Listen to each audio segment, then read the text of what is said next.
नमस्कार दोस्तों, आपका स्वागत है अपनी YouTube चैनल PFP में। आज हम रिलायंस इंडस्ट्रीज़ के बारे में चर्चा करने वाले हैं। आज स्टॉक हमें ऑलमोस्ट 2% नीचे आता हुआ नजर आया, तो आगे आने वाले समय में हम क्या एक्सपेक्ट कर सकते हैं और एज ए रिटेलर हमें क्या करना चाहिए, इसके बारे में आज हम चर्चा करने वाले हैं। सबसे पहले कंपनी के फाइनेंशियल ट्रेंड के बारे में बात करते हैं। आप देख पाएंगे कंटिन्यूस ग्रोथ आपको दिखाई पड़ती है, रेवेन्यू और प्रॉफिट आपको कंटिन्यूसली ऊपर जाता हुआ नजर आया है। और यहाँ पर एक बात बहुत अच्छी है कि कोविड के कारण रेवेन्यू आपको नीचे जाता हुआ नजर आया था, उसके बावजूद प्रॉफिटेबिलिटी में इंक्रीज देखने को मिला था। मतलब मार्जिन हमें कंपनी के स्ट्रांग होते हुए नजर आते हैं। और फिलहाल 2022 में ऑल टाइम हाई रेवेन्यू और ऑल टाइम हाई प्रॉफिट भी दिखाई पड़ता है। शेयर होल्डिंग पैटर्न के बारे में बात करें, टोटल प्रमोटर होल्डिंग 50.66% है, जिसमें से कुछ भी प्लेज नहीं है। म्यूचुअल फंड 5% है, अदर DII 9% है, FII 24% है, रिटेल एंड अदर कैटेगरी 11% है। शेयर होल्डिंग पैटर्न काफी अच्छा नजर आता है। प्रमोटर के पास एक तो 50% से ज्यादा की इक्विटी भी है और इंस्टीट्यूशंस का इंटरेस्ट भी काफी अच्छा है। और रीसेंट ट्रेंड के बारे में बात करें तो फिलहाल हमें म्यूचुअल फंड, अदर DII थोड़ा थोड़ा करके अपना स्टेक बढ़ाते हुए नजर आते हैं और FIS का थोड़ा बहुत स्टेक हमें कम होता हुआ नजर आया। कोई बहुत बड़ा डिफरेंस आपको यहां पर नजर नहीं आता है। वैल्यूएशन के बारे में बात करें, सेक्टर का PE रेशियो 12.6 है और रिलायंस इंडस्ट्री का 27 बता रहा है। लेकिन देखा जाए तो ऐसी कोई कंपनी नहीं है जिससे हम रिलायंस इंडस्ट्री को कंपेयर कर सकते हैं, क्योंकि अभी रिलायंस इंडस्ट्री एक कॉन्सोलिडेटेड बिजनेस है। ये एक ही शेयर में, ये एक ही एंटिटी में आपको सारे बिजनेसेस नजर आते हैं, चाहे वो टेलीकॉम का हो, रिटेल का हो, O2C हो या जितने भी और बिजनेसेस हैं। तो ओवरऑल अगर हम बात करें तो जब भी ऐसा कोई बड़ा कॉन्ग्लोमरेट होता है, उसमें भी जब वो होल्डिंग कंपनी की तरह ट्रेड करता है, वहां पर बहुत ज्यादा ओवर वैल्यूएशन होता है, उसके चांसेस बहुत ही ज्यादा कम हो जाते हैं। तो ओवरऑल हम यहां पर कह सकते हैं कि डिसेंट वैल्यूएशन पर भी फिलहाल स्टॉक ट्रेड करता हुआ नजर आता है।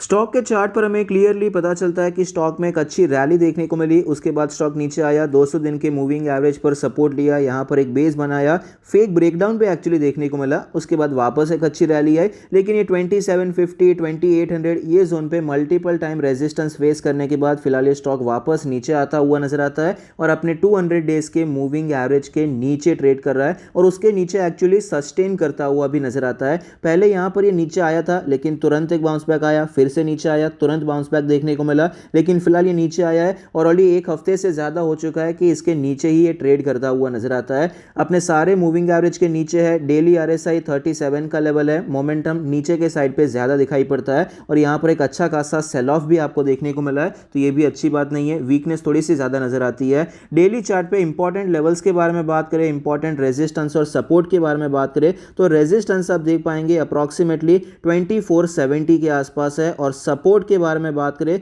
तो यहां पर डेली चार्ट पे 2373 का सपोर्ट हमें नजर आता है। वीकली चार्ट पे चलते हैं। वीकली चार्ट पे अगर हम रेजिस्टेंस के बारे में बात करें तो रेजिस्टेंस अप्रॉक्सीमेटली आपको थोड़ा सा ऊपर शिफ्ट होता हुआ नजर आएगा। अराउंड 2500 के आसपास हमें ये रेजिस्टेंस जाता हुआ नजर आता है। ये लेवल इंपॉर्टेंट क्यों है, यहां पर इसकी इंपॉर्टेंस आपको नजर आती है। आप देख पाएंगे मल्टीपल टाइम आपको ये कंफर्म होता हुआ नजर आया और ये सेल ऑफ भी आपको इसी लेवल से देखने को मिला है, तो इसीलिए ये रेजिस्टेंस वीकली चार्ट पे इंपॉर्टेंट नजर आता है। सपोर्ट के बारे में बात करें, एक ये सपोर्ट भी है 2370 के आसपास का, ये सपोर्ट यहां से स्ट्रॉन्ग बाउंस बैक आया तो अभी तो हम यहां पर यही सपोर्ट एक्सपेक्ट कर सकते हैं। इसके बाद आपको 2250 ये लेवल एज ए सपोर्ट देखने को मिल सकता है। मंथली चार्ट पे चलते हैं। मंथली चार्ट पे फिलहाल क्या नजर आता है, मंथली चार्ट पर आप देख पाएंगे फिलहाल इसका जो सपोर्ट नजर आएगा थोड़ा सा नीचे शिफ्ट हो जाएगा। जो हमारा 2250 का लेवल है वो मंथली चार्ट पे एक इंपॉर्टेंट सपोर्ट की तरह नजर आता है, क्योंकि यहां पर ऑल टाइम हाई लगाया, फिर गिरावट देखने को मिली, एक बार टेस्ट किया, फिर से नीचे आया, फिर से एक बार टेस्ट किया, फिर से नीचे आया, फिर एक ब्रेकआउट हुआ, फिर यहीं से सपोर्ट लेकर ऊपर गया था। तो ये 2250 का लेवल मंथली चार्ट के हिसाब से काफी ज्यादा इंपॉर्टेंट सपोर्ट है। और रेजिस्टेंस के बारे में बात करें तो अप्रॉक्सीमेटली यहां पर जो रेजिस्टेंस है आपको 2600 के आसपास का नजर आता है। कई बार आपको यहां पर मंथली कैंडल का हाई बनता हुआ नजर आया और सेल ऑफ भी देखने को मिला। एट लास्ट जब ब्रेकआउट हुआ तो ये एज अ सपोर्ट भी आपको काम होता हुआ नजर आया और फिलहाल जो सेल ऑफ देखने को मिल रहा है वो भी 2600 का लेवल है। तो आप देख पाएंगे कि डेली चार्ट, वीकली चार्ट और मंथली चार्ट के हिसाब से आपको सपोर्ट और रेजिस्टेंस अलग अलग नजर आते हैं। तो हमें जो भी काम करना है, चाहे वो शॉर्ट टर्म के लिए हो, मिड टर्म के लिए हो, लॉन्ग टर्म के लिए हो, अपने व्यू के हिसाब से अपने कौन सा चार्ट देखना है उस हिसाब से काम करना जरूरी हो जाता है। तो फिलहाल एकदम शॉर्ट टर्म के बारे में बात करें तो मेरे हिसाब से यहाँ पर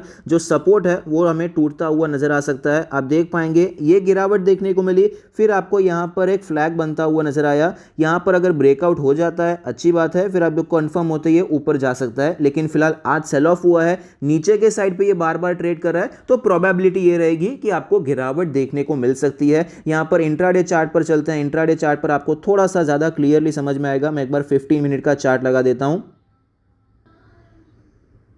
आप देख पाएंगे यहाँ पर एक शार्प सेल ऑफ देखने को मिला, उसके बाद जब भी बाउंस बैक आया है तो ऊपर के लेवल से बार बार आपको गिरावट देखने को मिल रही है। यहाँ पर रेजिस्टेंस भी थोड़ा बहुत नीचे शिफ्ट होता हुआ नजर आया। अगर ये लेवल आपको क्रॉस होता हुआ नजर आता है तो आपको यहाँ पर वापस गिरावट देखने को मिल सकती है। वापस डेली चार्ट पे चलते हैं तो यहाँ पर कौन से लेवल हम एक्सपेक्ट कर सकते हैं। तो टेक्निकली देखा जाए तो जब भी ऐसा कोई पैटर्न बनता है, गिरावट हुई इसके बाद फ्लैग बना, तो ये जो ये पोल होता है वो आपको रिपीट होता हुआ नजर आता है। ये 200 पॉइंट का एक्चुअली है, 2600 से 2400। तो यहाँ पर अप्रॉक्सीमेटली 200 पॉइंट का फॉल हम एक्सपेक्ट कर सकते हैं, जो कि इसको 2200 की तरफ लेकर जा सकता है। और 2200 से करके 2250 के आसपास एक इंपॉर्टेंट सपोर्ट भी नजर आता है। तो फिलहाल मेरे हिसाब से रिलायंस में थोड़ी सी गिरावट हो सकती है। अगर आप एकदम शॉर्ट टर्म के प्लेयर हैं तो आपको ये वेट करना चाहिए कि 2460 के ऊपर जाए, यहां पर सपोर्ट लेकर ऊपर जाए तो ही आपको प्रेफर करना चाहिए। क्योंकि जब कोई भी बहुत बड़ा कैंडल बनता है, चाहे वो गिरावट का हो या फिर तेजी का हो, तो उसके बाद कई बार आपको नीचे सपोर्ट मिलते हैं और ऊपर रेजिस्टेंस मिलते हैं। ये देखिए, ये भी एक बड़ी कैंडल है, उसके बाद गिरावट हुई लेकिन यहां पर सपोर्ट लेकर ये ऊपर चला गया।